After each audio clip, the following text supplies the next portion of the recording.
আগামী শিক্ষাবর্ষে তৃতীয় থেকে নবম শ্রেণীর পাঠ্য বইয়ে পরিবেশ, জলবায়ু ও প্রাণী বৈচিত্র্যের বিষয়ে আলাদা পাঠ সংযোজিত হবে বলে জানিয়েছেন পরিবেশমন্ত্রী সাবের হোসেন চৌধুরী। সন্ধ্যায় রাজধানীর গুলশান ক্লাবে রোটারি ক্লাব পাথফাইন্ডার্সের নতুন কমিটির অভিষেক অনুষ্ঠানে এমনটাই জানান তিনি। বাস্তু সংস্থানের জন্য প্রাণী সংরক্ষণ ও ভারসাম্য রক্ষায় বিষয়ে মন্ত্রী আরও বলেন, জীববৈচিত্র্যের অংশ হিসেবে ইঁদুর, সাপ ও অন্যান্য প্রাণীর সাথে লড়াই কোনোভাবেই কাম্য নয়।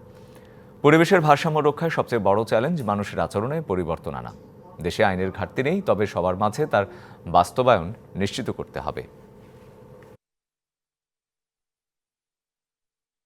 যে আগামী বছর যে নতুন যে পাঠ্যপুস্তক বা টেক্সট বই যখন যাবে, we have started to have chapters, মানে ক্লাস 3 থেকে ক্লাস 9।